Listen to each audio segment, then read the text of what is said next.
Friends आज के इस वीडियो में हम लोग देखेंगे जो बिहार पुलिस सिपाही भर्ती परीक्षा के लिए जो प्रैक्टिस सेट जारी किया गया है। यहाँ पर बिहार पुलिस सिपाही भर्ती परीक्षा 2023 के लिए जो घटना चक्र के द्वारा जो बुक जारी किया गया है उसी के बारे में डिस्कस करेंगे। और आज इस वीडियो में हम लोग देखेंगे 4/10/2020 के पेपर को कवर करेंगे। तो वीडियो अगर अच्छा लगे तो वीडियो को लाइक कर दीजिए और चैनल पर पहली बार विजिट कर रहे हो तो चैनल को सब्सक्राइब कर लीजिए और बगल में जो घंटी का निशान है उसे भी प्रेस करना ना भूलिए। ऐसे ही वीडियो डेली पाने के लिए बिहार पुलिस से संबंधित अच्छी तरह से तैयारी करने के लिए इस चैनल से अवश्य जुड़िए। तो आइए वीडियो को बिना देरी किए शुरू करते हैं। इसका PDF चाहिए तो PDF का लिंक टेलीग्राम चैनल पर मिल जाएगा और हमारे टेलीग्राम चैनल का लिंक जो है वो डिस्क्रिप्शन बॉक्स में दे दिया गया है। तो आइए वीडियो को बिना देरी किए शुरू करते हैं। ये सभी प्रश्न जो है वो आपके एग्ज़ाम के लिए बहुत ही इंपॉर्टेंट है। सेट जो है वो पूरा लगाइए और अपना स्कोर कमेंट बॉक्स में अवश्य कमेंट कीजिए। तो जिसका आंसर आप सभी को पता है वो लाइव चैट में अवश्य कमेंट करें। तो आइए वीडियो को शुरू करते हैं। तो फर्स्ट क्वेश्चन दिया गया है व्याकुल शब्द का संधि विच्छेद है। यहाँ से जो ऑप्शन देख लीजिए वी प्लस आकुल, व्या प्लस कुल, वी प्लस कुल, ऑप्शन है डी, इनमें से कोई नहीं। तो इसका करेक्ट ऑप्शन जो हो जाएगा वो हो जाएगा यहाँ से देख लीजिए ए ऑप्शन वी प्लस आकुल, यानी ऑप्शन हो जाएगा ए ऑप्शन राइट आंसर हो जाएगा। व्याकुल शब्द का संधि विच्छेद वी प्लस आकुल है। यह यण संधि यण स्वर संधि है, यानी ऑप्शन हो जाएगा ए ऑप्शन राइट आंसर हो जाएगा। नेक्स्ट सवाल को कवर कर लेते हैं 2 नंबर सवाल को। बसो मोरे नैनन में नंदलाल काव्य पंक्ति किसके द्वारा रचित है? तो राइट आंसर हो जाएगा डी ऑप्शन मीराबाई के द्वारा रचित है। तो राइट आंसर हो जाएगा डी ऑप्शन राइट आंसर हो जाएगा। नेक्स्ट सवाल को कवर कर लेते हैं 3 नंबर सवाल को यहाँ से कवर कर लीजिए। काल तुझसे होड़ है मेरी कविता के लेखक कौन है? तो राइट आंसर हो जाएगा बी ऑप्शन शमशेर बहादुर सिंह। बिल्कुल ऐसा ही प्रश्न आपके एग्जाम में इस बार के एग्जाम में यानी 2023 एग्जाम में पूछे जाएगा, यानी ऑप्शन हो जाएगा बी ऑप्शन राइट आंसर हो जाएगा। अगला सवाल को कवर कर लीजिए। यहाँ से दिया गया है he is good in both studies and games. वाक्य का सही हिंदी रूपांतरण क्या होगा? तो राइट जो आंसर हो जाएगा वो हो जाएगा डी ऑप्शन वह पढ़ाई और खेल दोनों में अच्छा है, यानी ऑप्शन हो जाएगा डी ऑप्शन राइट आंसर हो जाएगा। अगला सवाल को कवर कर लीजिए। यहाँ से दिया गया है 5 नंबर सवाल को किसी कार्य को करने का संकल्प करना मुहावरे का सही अर्थ क्या है? तो राइट आंसर हो जाएगा बी ऑप्शन यानी बड़ी उठाना, बीड़ा उठाना, और राइट आंसर हो जाएगा डी ऑप्शन यानी दृढ़ निश्चय करना, यानी ऑप्शन हो जाएगा बी एंड डी, यानी ऑप्शन हो जाएगा 2 ऑप्शन इसमें सही है, यानी ऑप्शन हो जाएगा बी और डी, यानी राइट आंसर हो जाएगा। नेक्स्ट सवाल को कवर कर लीजिए 6 नंबर सवाल को।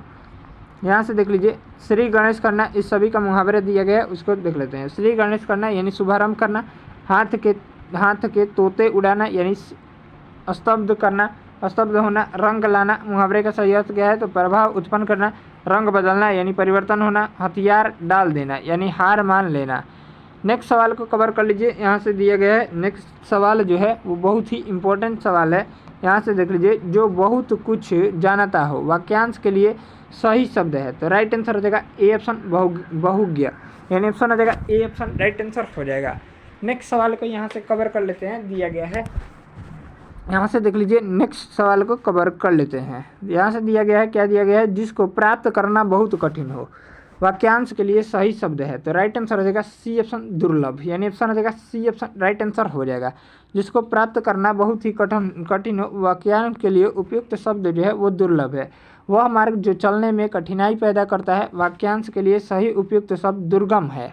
जो काम कठिन हो वाक्यांश के लिए सही शब्द दुष्कर तथा जो सरलता से प्राप्त न हो वाक्यांश के लिए शब्द दुष्प्राप्त, यानी ऑप्शन हो जाएगा यहाँ से सी ऑप्शन राइट आंसर हो जाएगा। नेक्स्ट सवाल को कवर कर लीजिए।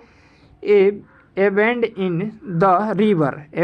द रिवर पुस्तक के लेखक कौन है? तो राइट आंसर हो जाएगा यहाँ से ए ऑप्शन यहाँ से VS नायपॉल, यानी ऑप्शन हो जाएगा ए ऑप्शन राइट आंसर हो जाएगा। एवेंड इन द रिवर नोबेल पुरस्कार विजेता VS नायपॉल द्वारा रचित उपन्यास है। एक व्यापारी सलीम की कहानी है। इस उपन्यास की विश्व स्तर पर प्रशंसा हुई थी। नेक्स्ट सवाल को कवर कर लीजिए। लपटी पुहुप परागपट सनी स्वेद मकरंद। इस पद पंक्ति में कौन सा काव्य दोष है? तो राइट आंसर हो जाएगा बी ऑप्शन अधिक पदत्व। नेक्स्ट प्रश्न को कवर कर लीजिए। यहाँ से 10 नंबर सवाल को कवर कर लीजिए। चूज द चूज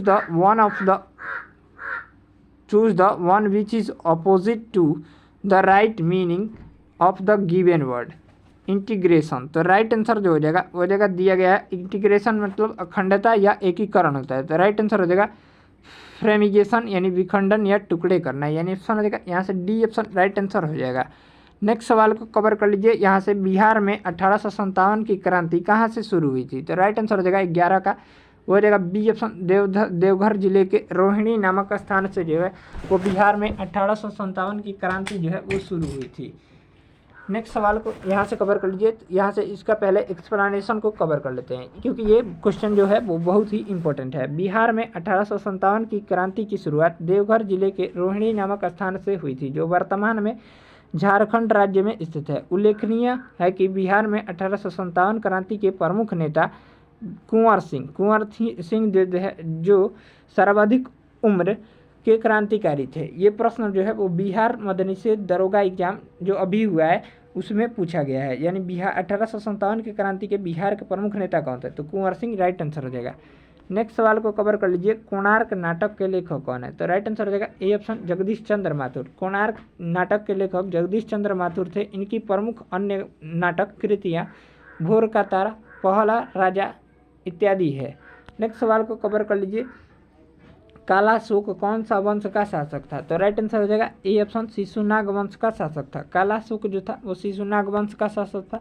शिशुनाग वंश की स्थापना हर्यक वंश के बाद शिशुनाग ने किया। कालाशोक ने पाटलिपुत्रा को राजधानी बनाया। इसी के समय वैशाली में द्वितीय बौद्ध संगीति का आयोजन हुआ। नेक्स्ट सवाल को कवर कर लीजिए 14 नंबर सवाल को, 1956 ईस्वी में आंध्र प्रदेश के गठन के समय कौन सी भाषा जोड़ी गई थी, तो राइट आंसर हो जाएगा ए ऑप्शन तेलुगु भाषा, यानी ऑप्शन हो जाएगा ए ऑप्शन राइट आंसर हो जाएगा। नेक्स्ट सवाल को कवर कर लीजिए, यहाँ से पावापुरी बिहार के किस जिले में स्थित है, तो राइट आंसर हो जाएगा वो जाएगा बी ऑप्शन नालंदा जिले में स्थित है। पावापुरी बिहार के नालंदा जिले में स्थित है। उल्लेखनीय है कि प्राचीन काल में पावापुरी मल्ल गणराज्य की राजधानी थी। यहीं पर जैन धर्म के 24वें और अंतिम तीर्थकर महावीर स्वामी का निर्माण प्राप्त हुआ था, यानी ऑप्शन हो जाएगा यहाँ से बी ऑप्शन हो जाएगा यानी नालंदा। नेक्स्ट सवाल को कवर कर लीजिए, स्वतंत्र भारत के प्रथम गृह मंत्री कौन थे, तो राइट आंसर हो जाएगा बी ऑप्शन सरदार वल्लभ भाई पटेल। सरदार वल्लभ भाई पटेल जो थे वो स्वतंत्र भारत के प्रथम गृह मंत्री थे। स्वतंत्र भारत के प्रथम गृह मंत्री सरदार वल्लभ भाई पटेल थे। इन्हें भारत के एकीकरण के कारण भारत का बिस्मार्क और लौह पुरुष कहा जाता है, यानी ऑप्शन हो जाएगा यहाँ से बी ऑप्शन राइट आंसर हो जाएगा। नेक्स्ट सवाल को कवर कर लीजिए, WHO का पूरा नाम क्या है, तो राइट आंसर हो जाएगा ए ऑप्शन विश्व स्वास्थ्य संगठन। WHO का पूरा नाम विश्व स्वास्थ्य संगठन यानी वर्ल्ड हेल्थ ऑर्गेनाइजेशन। विश्व स्वास्थ्य संगठन की स्थापना जो है वो 7 अप्रैल 1948 को हुई थी। इसका मुख्यालय जो है वो जेनेवा स्विट्जरलैंड में है। नेक्स्ट प्रश्न को कवर कर लीजिए, इस तरह से ऑप्शन हो जाएगा ए ऑप्शन राइट आंसर हो जाएगा। नेक्स्ट सवाल को कवर कर लीजिए, ये सभी प्रश्न जो है वो आपके क्लास 10th बेस पर आधारित है और ऐसे ही हूबहू प्रश्न आपके एग्जाम में पूछे जाएंगे।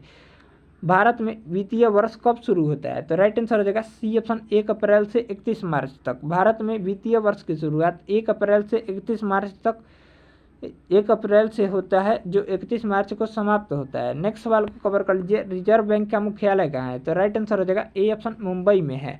भारतीय रिजर्व बैंक का मुख्यालय मुंबई में है। RBI एक केंद्रीय बैंक है जिसकी स्थापना 1 अप्रैल 1935 को हुई थी। 1 जनवरी 1949 को इसका राष्ट्रीयकरण किया गया था।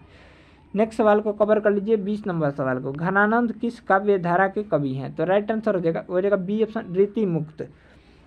यहाँ से देख लेते हैं, रीति काल में 3 काव्य धारा प्रचलित थी, रीतिबद्ध, रीति मुक्त और रीति सिद्ध।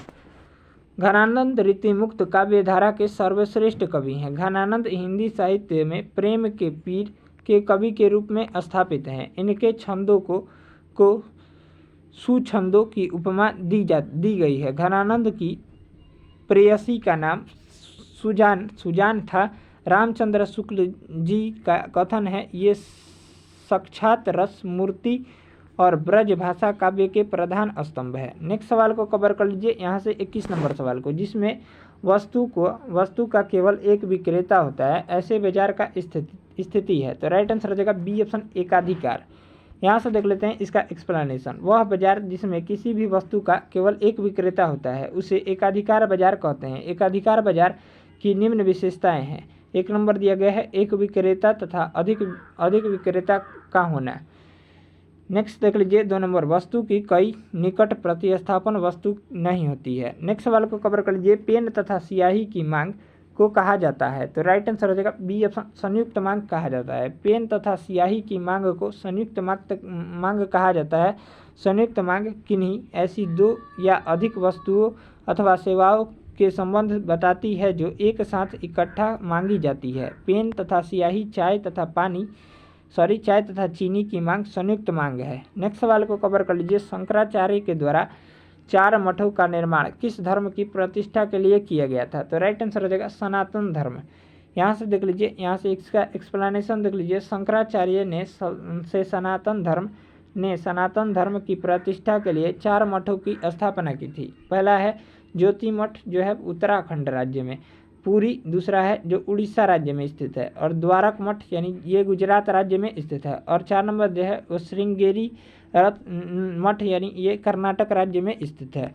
अगला सवाल को कवर कर लीजिए, सिराजुद्दौला और ब्रिटिश के बीच प्लासी का युद्ध कब हुआ था। तो राइट जो आंसर हो जाएगा 23 जून 1757 को जो है वो सिराजुद्दौला और ब्रिटिश के बीच जो है वो प्लासी का युद्ध हुआ था। यहाँ से इसको कवर कर लेते हैं, इसका एक्सप्लेनेशन को। प्लासी का युद्ध 23 जून 1757 को बंगाल के नवाब सिराजुद्दौला और ब्रिटिश गवर्नर क्लाइव के बीच हुआ। क्लाइव बंगाल का प्रथम गवर्नर था जिसे स्वर्ग के उत्पन्न सेनानायक भी कहा जाता है। नेक्स्ट सवाल को कवर कर लेते हैं, यहाँ से 25 नंबर सवाल को कवर कर लीजिए, मुद्रा के आंतरिक मूल्य का अर्थ क्या है। तो राइट आंसर हो जाएगा सी ऑप्शन, मुद्रा की क्रय शक्ति। मुद्रा का आंतरिक मूल्य मुद्रा की क्रय शक्ति होता है। आंतरिक मूल्य किसी संपत्ति के कथित या वास्तविक मूल्य का वर्णन करने का एक तरीका है। नेक्स्ट सवाल को कवर कर लीजिए, इनमें से कौन सार्क का सदस्य है। तो राइट आंसर हो जाएगा ए ऑप्शन, मालदीव। यहाँ से देख लीजिए, वर्तमान में 2022 में सार्क के कुल 8 सदस्य देश हैं। यहाँ पर उसका नाम दिया गया है, पढ़ लीजिएगा। अतः दिए गए विकल्पों में से मालदीव सार्क का सदस्य है। सार्क का मुख्यालय जो है वो नेपाल के काठमांडू में है। सार्क की स्थापना जो है वो 1985 ईस्वी में ढाका में हुई थी। नेक्स्ट सवाल को कवर कर लीजिए, क्षोभ मंडल की ऊंचाई कितनी होती है। तो राइट आंसर हो जाएगा डी ऑप्शन, इनमें से कोई नहीं। क्षोभ मंडल की जो ऊंचाई होती है वो लगभग 8 से 15 किलोमीटर दूरी तक फैली हुई है। पृथ्वी की सतह के सबसे निकट की परत जो है वो क्षोभ मंडल कहलाती है, जो सतह से लगभग 8 से 15 किलोमीटर की दूरी तक फैली हुई है। अतः विकल्प डी सही है। नेक्स्ट सवाल को कवर कर लीजिए, गन्ने का सर्वाधिक उत्पादक देश जो है वो करेक्ट ऑप्शन हो जाएगा ब्राजील है, यानी ऑप्शन हो जाएगा बी ऑप्शन राइट आंसर हो जाएगा। वर्तमान 2021 में गन्ने का सर्वाधिक उत्पादक देश जो है वो ब्राजील है। ब्राजील के बाद भारत गन्ना का उत्पादन करने में दूसरा स्थान पर है। नेक्स्ट सवाल को कवर कर लीजिए, गुप्त वंश का संस्थापक कौन था। तो राइट जो आंसर हो जाएगा ए ऑप्शन, श्रीगुप्त। यहाँ से देख लेते हैं इसका एक्सप्लेनेशन। गुप्त वंश का संस्थापक जो था वो श्रीगुप्त था। गुप्तों को कुषाणों का सामंत माना जाता है। नेक्स्ट सवाल को कवर कर लीजिए, यहाँ से 30 नंबर सवाल को, जय जवान जय किसान का नारा जो है वो किसने दिया था। तो राइट आंसर हो जाएगा देख लीजिए, यहाँ से ऑप्शन दिया गया वो हो जाएगा लाल बहादुर शास्त्री ने जो है वो जय जवान जय किसान का नारा दिया था। यहाँ से देख लीजिए इसका एक्सप्लेनेशन, जय जवान जय किसान का नारा लाल बहादुर शास्त्री ने दिया था। तुम खून दो मैं तुम्हें आज़ादी दूंगा, यह नारा जो है वो सुभाष चंद्र बोस के द्वारा दिया गया था। इसको भी ध्यान में रखिएगा। नेक्स्ट सवाल को कवर कर लीजिए, मांग के लिए आवश्यक तत्व है। तो राइट आंसर हो जाएगा डी ऑप्शन, उपरोक्त सभी। मांग के लिए आवश्यक तत्व में वस्तु की इच्छा, एक निश्चित मूल्य व साधन व्यय करने की तत्परता आदि के सभी शामिल होते हैं। अगला सवाल को कवर कर लीजिए, अर्थशास्त्र में उत्पादन का मतलब है। तो राइट आंसर हो जाएगा बी ऑप्शन, बनाना। अर्थशास्त्र में उत्पादन का मतलब जो है वो बनाना है, यानी अर्थ जो है वो बनाना है। अर्थात पूंजी, श्रम, कच्चा सामान, संसाधन और तकनीक अथवा मशीन की सहायता से किसी वस्तु को बनाना ही उत्पादन कहलाता है। अगला सवाल को कवर कर लेते हैं, उत्पादन का सक्रिय साधन है। तो राइट आंसर हो जाएगा ए ऑप्शन, श्रम। दिए गए विकल्पों में से यथा श्रम, कारखाना और पूंजी में उत्पादन सक्रिय साधन श्रम है। मुख्य रूप से भूमि एवं श्रम उत्पादन के 2 साधन होते हैं। नेक्स्ट सवाल को कवर कर लेते हैं, यहाँ से 34 नंबर सवाल को, सूचकांक के निर्माण में प्रयुक्त सर्वोत्तम औसत है। तो राइट आंसर हो जाएगा ए ऑप्शन, समांतर माध्य। सूचकांक के निर्माण में प्रयुक्त सर्वोत्तम औसत जो है वो समांतर माध्य होता है। यहाँ से नेक्स्ट सवाल को कवर कर लीजिए, पेट्रोल किससे मापा जाता है? तो राइट आंसर हो जाएगा बी ऑप्शन, लीटर से मापा जाता है। पेट्रोल एक तरल पदार्थ है जिसे लीटर के द्वारा मापा जाता है।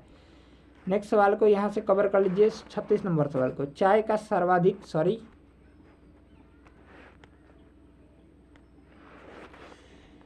ये क्या हो गया, यहाँ से हम लोग वो गलती से हो गया था। यहाँ से हम लोग 36 नंबर सवाल को कवर कर रहे थे। तो चाय का सर्वाधिक उत्पादक देश कौन सा है? तो राइट आंसर जो हो जाएगा वो हो जाएगा चीन। वर्तमान में चाय का सर्वाधिक उत्पादक देश चीन है। भारत चाय के उत्पादन में दूसरे स्थान पर है। नेक्स्ट सवाल को कवर कर लीजिए, गौतम बुद्ध की मृत्यु जो है हुई थी वो कहाँ हुई थी?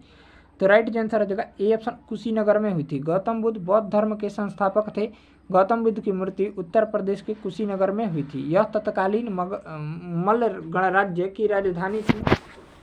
यहीं पर गौतम बुद्ध ने अपना अंतिम उपदेश सुभद्र को दिया था।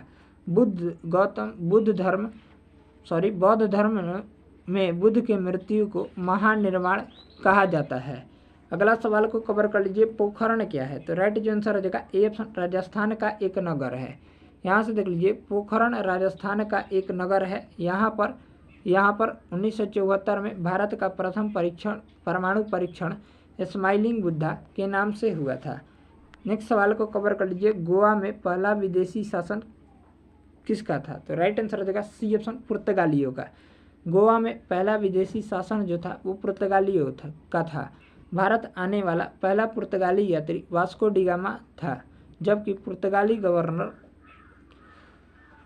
अल्बुकर्क ने 1510 ईस्वी में बीजापुर के शासकों से गोवा को छीन लिया। बाद में नीनो डी कुन्हा ने गोवा को पुर्तगाली साम्राज्य की औपचारिक राजधानी मुख्यालय बनाया। नेक्स्ट सवाल को कवर कर लीजिए, मंत्रिपरिषद की नियुक्ति कौन करता है? तो राइट आंसर हो जाएगा राष्ट्रपति करता है।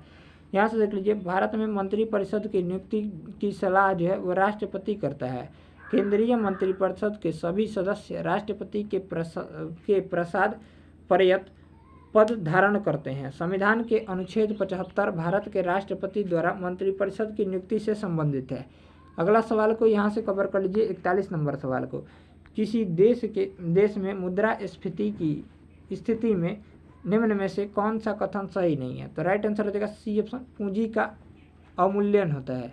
यहाँ से देख लीजिए, यहाँ से मुद्रास्फीति का वास्तविक अर्थ जो है वो महंगाई होता है। अर्थात जब अर्थव्यवस्था में वस्तुओं की मांग और आपूर्ति के मध्य असंतुलन स्थापित हो जाता है तो वस्तुओं की कीमतें बढ़ जाती है। इस अवस्था को मुद्रास्फीति कहते हैं। नेक्स्ट सवाल को यहाँ से कवर कर लीजिए। यहाँ से दिया गया है, राष्ट्रीय आय क्या है? तो राइट जो आंसर हो जाएगा ए ऑप्शन, यह एक वर्ष में किसी देश में उत्पादित सभी वस्तुओं तथा सेवाओं का धन मूल्य है। यानी ऑप्शन हो जाएगा ए ऑप्शन, राइट आंसर हो जाएगा। अगला सवाल को कवर कर लेते हैं। यहाँ से देख लीजिए, शुद्ध राष्ट्रीय उत्पादन का मूल्यांकन कैसे किया जाता है? तो राइट आंसर हो जाएगा ए ऑप्शन, एनएनपी बराबर जीएनपी माइनस मूल्य ह्रास के द्वारा जो है वो शुद्ध राष्ट्रीय उत्पाद का मूल्यांकन किया जाता है। नेक्स्ट सवाल को कवर कर लीजिए, भारतीय संविधान पूर्णतः किस तिथि को लागू हुआ था? तो राइट आंसर हो जाएगा डी ऑप्शन, 26 जनवरी 1950 को जो है भारतीय संविधान लागू हुआ था। यहाँ से देख लीजिए, नेक्स्ट सवाल को कवर कर लेते हैं। यहाँ से 45 नंबर सवाल को, भारतीय संसद में कितने सदन हैं? तो राइट आंसर हो जाएगा ए ऑप्शन, 2 सदन। भारतीय संसद में 2 सदन होते हैं। प्रथम लोकसभा जिसे निम्न सदन कहा जाता है, दूसरा राज्यसभा जिसे उच्च सदन कहा जाता है। नेक्स्ट सवाल को कवर कर लीजिए, किस काल या युग में पत्थर के औजार सबसे पहले पाए गए थे? तो राइट आंसर हो जाएगा पी ऑप्शन, पूरा पाषाण काल में। पूरा पाषाण काल के 3 भागों में बटा हुआ है। पूरा पाषाण काल को 3 भागों में बांटा जाता है। पूरा पाषाण काल, मध्य पाषाण काल और नवपाषाण काल। सभी कालों में पत्थर के औजार सर्वप्रथम पूरा पाषाण काल में प्राप्त हुए। नेक्स्ट सवाल को कवर कर लीजिए 47 नंबर सवाल को, पुर्तगालियों द्वारा कालीकट से ले जाने के लिए कालीकट के सूती कपड़े यूरोप में आमतौर पर क्या कहलाते हैं थे? तो राइट आंसर हो जाएगा बी ऑप्शन, कैलिको कहलाते हैं। नेक्स्ट सवाल को कवर कर लीजिए, 8 ग्रहों में बुध सूर्य में कौन से स्थान पर स्थित है? तो राइट आंसर हो जाएगा पहला। वर्तमान में सौरमंडल में ग्रहों की संख्या जो है वो 8 है, जिसमें बुध ग्रह सूर्य के सबसे नज़दीक का पहला ग्रह और वरुण ग्रह जो है वो सबसे दूर या 8वां ग्रह है। नेक्स्ट सवाल को कवर कर लीजिए 49 नंबर सवाल को। कर्क रेखा तथा मकर रेखा के बीच के क्षेत्र क्या है? तो राइट आंसर हो जाएगा उष्णकटिबंधीय क्षेत्र, यानी ऑप्शन हो जाएगा सी ऑप्शन राइट आंसर हो जाएगा। अगला सवाल को कवर कर लीजिए 50 नंबर सवाल को। बीपीएल श्रेणी से संबंधित वरिष्ठ नागरिकों के लिए भौतिक सहायता तथा असिस्टेड लिविंग डिवाइस उपलब्ध कराने की एक योजना कौन सी है? तो राइट आंसर हो जाएगा ए ऑप्शन राष्ट्रीय वयोश्री योजना। यहाँ से इसका एक्सप्लेनेशन देख लीजिए। बीपीएल श्रेणी से संबंधित वरिष्ठ नागरिकों के लिए भौतिक सहायता तथा असिस्टेड लिविंग डिवाइस उपलब्ध कराने की एक योजना जो है राष्ट्रीय वयोश्री योजना है। इस योजना का शुभारंभ जो है वो आंध्र प्रदेश से किया गया था। नेक्स्ट सवाल को कवर कर लीजिए यहाँ से 51 नंबर सवाल को। कपास के रेशों का प्रयोग या उपयोग कर कपड़े बनाने की आर्थिक गतिविधि किस क्षेत्र के अंतर्गत आती है? तो राइट आंसर हो जाएगा ए ऑप्शन द्वितीय क्षेत्र के अंतर्गत आती है। अगला सवाल को कवर कर लीजिए यहाँ से 52 नंबर सवाल को। कौन सी कला ग्रीक बौद्ध कला के नाम से भी जानी जाती है? तो राइट आंसर हो जाएगा गंधार कला। कनिष्क के काल में मूर्ति कला की गंधार और मथुरा शैली का विकास हुआ। इसमें गंधार कला भारतीय और यूनानी शैली का सम्मिश्रण है, अतः इसे ग्रीक बौद्ध कला के नाम से भी जाना जाता है। नेक्स्ट सवाल को कवर कर लीजिए 53 नंबर सवाल को। किस अधिनियम ने नस्ल, धर्म तथा राष्ट्रीय मूल के आधार पर भेदभाव को निषेध कर दिया था? तो राइट आंसर हो जाएगा सी ऑप्शन नागरिक अधिकार अधिनियम ने। यहाँ से इसका एक्सप्लेनेशन कर लेते हैं। नागरिक अधिकार अधिनियम 1955 द्वारा नस्ल, धर्म और राष्ट्रीय मूल के आधार पर भेदभाव को निषेध किया गया। भारतीय संविधान में अमेरिका के संविधान से मूल अधिकारों को ग्रहण किया गया है। नेक्स्ट सवाल को नेक्स्ट वीडियो में कवर करेंगे। तब तक के लिए इतना ही वीडियो, यानी 53 सवाल को कवर कर लीजिए इस वीडियो में। मिलते हैं नेक्स्ट वीडियो को जल्द लेकर। इससे आगे अगर वीडियो चाहते हैं तो चैनल को सब्सक्राइब कर लीजिए और बगल में जो घंटी का निशान है उसे प्रेस करना ना भूलिए।